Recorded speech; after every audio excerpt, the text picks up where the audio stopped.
सुप्रभात। आज मैं आपके सामने कक्षा 4 के दूसरे अध्याय जैसा सवाल वैसा जवाब का चौथा भाग लेकर उपस्थित हूँ। इस भाग में हम भाषा और व्याकरण के प्रश्नोत्तरों को करेंगे। तो आइए शुरू करते हैं। पहला प्रश्न है, दिए गए शब्दों के दो अलग अलग अर्थ हैं, उनके वाक्य बनाइए। यानी कि एक ही शब्द जिसके कई अर्थ होते हैं, यहाँ पर एक ही शब्द है जिसके दो अर्थ हैं और आपको उन शब्दों से उन दोनों अर्थों को स्पष्ट करते हुए वाक्य बनाना है। जैसे कि पहला शब्द है उत्तर। अब उत्तर कहने से हमें दो अर्थ पता चलते हैं। एक उत्तर यानी कि उत्तर दिशा, नॉर्थ साइड, और एक उत्तर यानी कि जवाब। जब कोई सवाल किया जाए या कोई प्रश्न किया जाए तो बदले में हमें उत्तर की प्राप्ति होती है, यानी जवाब मिलता है। तो यहाँ एक उत्तर का अर्थ हो गया दिशा और दूसरे उत्तर का अर्थ हो गया जवाब। तो इन दोनों अर्थों को स्पष्ट करते हुए हम दो वाक्य बनाएंगे। तो हमने पहला वाक्य बनाया, मुझे सभी प्रश्नों के उत्तर आते हैं। यहाँ पर उत्तर का क्या मतलब निकल रहा है? जवाब। तो हम यहाँ कोष्ठ में लिखेंगे जवाब।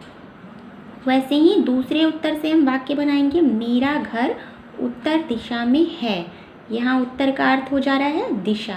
तो इस तरह उत्तर शब्द के दोनों अर्थों को स्पष्ट करते हुए हमने वाक्य बनाए। तुम्हारा अगला शब्द है बस। अब देखिए, बस से एक वाक्य बनेगा, बस अब रुक जाओ, यानी कि अब बस करो, ख़त्म करो, है ना। और दूसरा बस, मैं बस में बैठकर घर जा रहा हूँ। यहाँ पे बस का अर्थ हो गया वाहन, सवारी। ठीक है। हमारा तीसरा शब्द है तार। अब एक तार से हम वाक्य बनाएंगे, मुझे शादी के समाचार का तार मिला। यहाँ तार का मतलब है टेलीग्राम। पुराने ज़माने में जब फ़ोन की ज़्यादा सुविधा नहीं हुआ करती थी और कोई खबर किसी के पास जल्दी पहुँचानी होती थी तो टेलीग्राम किया जाता था। टेलीग्राम को ही तार भी कहा जाता है।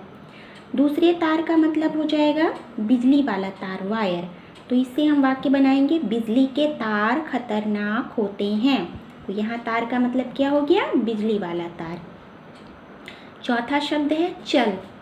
तो पहले वाले चल से हम वाक्य बनाएंगे, राम घर चल। यहाँ चलना क्या हो गया? क्रिया हो गया, है ना। और दूसरा चल होगा, वृक्ष चल नहीं होते हैं। यहाँ चल का मतलब हो गया जो अस्थिर होते हैं। ठीक है। तो इस तरह से हमने अपने अलग अलग अर्थों वाले वाक्य बनाए। दूसरा प्रश्न है हमारा, निम्नलिखित मुहावरों के अर्थ लिखकर वाक्य बनाइए। यानी यहाँ कुछ मुहावरे दिए गए हैं और आपको इन मुहावरों का अर्थ लिखना है और फिर उन मुहावरों से वाक्य भी बनाना है। ध्यान रखिए, जब भी हम मुहावरों से वाक्य बनाते हैं तो अर्थ से वाक्य नहीं बनाते हैं, बल्कि मुहावरों से वाक्य बनाते हैं। और वाक्य ऐसा होना चाहिए जो उस मुहावरे के अर्थ को स्पष्ट करे।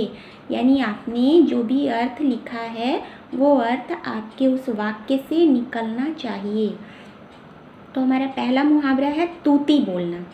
तूती बोलना का अर्थ होता है बहुत अधिक प्रभाव होना।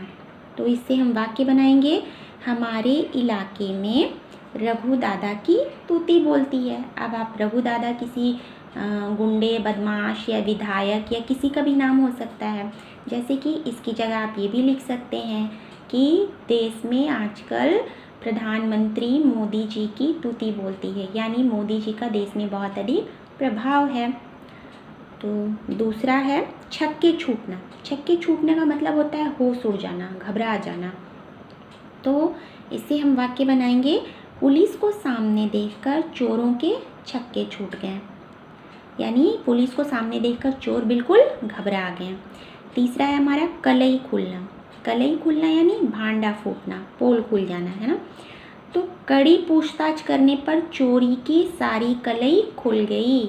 यानी जब पुलिस ने कड़ाई से पूछताछ की तो चोर ने जो चोरी की थी उसका सारा भंडा उसने फोड़ दिया, सारी पोल उसने खोल दी, है ना। फिर है नाक भौं सिकोड़ना, यानी कमी निकालना। किसी चीज़ में जब हम कुछ कमी निकालते हैं तो हम अपने नाक को और चेहरे के बाकी हिस्सों को सिकोड़ लेते हैं, उसी को हम कहते हैं नाक भौं सिकोड़ना। इससे वाक्य है राम दाल भात देखकर नाक भौं सिकोड़ता रहता है। अक्सर ऐसा होता है, बच्चे क्या करते हैं, अगर खाने में रोज़ उन्हें दाल चावल दिया जाए तो वो अपना मुंह बनाने लगते हैं, यानी उसमें कमी निकालने लगते हैं। तो इसलिए हमने ये वाक्य बनाया है राम दाल भात देखकर नाक भौं सिकोड़ता है।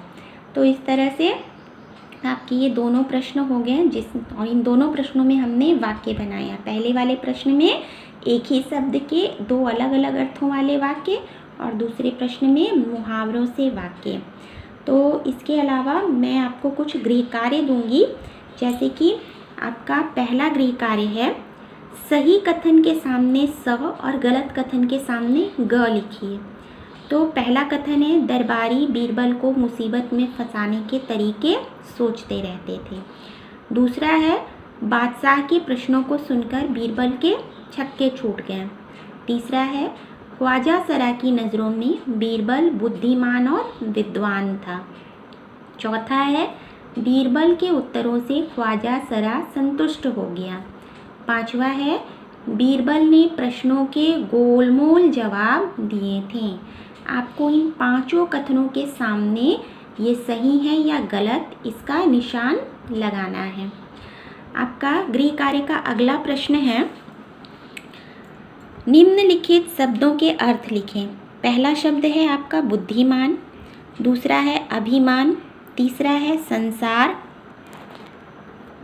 चौथा शब्द है मूर्ख, फिर विश्वास, फिर कोशिश। तो आपको इन सभी शब्दों के अर्थ लिखने हैं और इनका अर्थ लिखने के लिए आप मेरे द्वारा लिखवाए गए कठिन शब्दार्थ की मदद ले सकते हैं। इसके अलावा कुछ शब्द हैं जिनके आपको विलोम शब्द लिखने हैं। पहला शब्द है पसंद, दूसरा है मूर्ख, तीसरा है गहरा, चौथा है गलत, पांचवा है प्रश्न और छठा है मुश्किल। तो इन सभी प्रश्नों के आपको उत्तर लिखने हैं, यानी कि पहला प्रश्न सही गलत वाला, दूसरा कठिन शब्दों के अर्थ लिखना और तीसरा शब्दों के विलोम शब्द लिखना।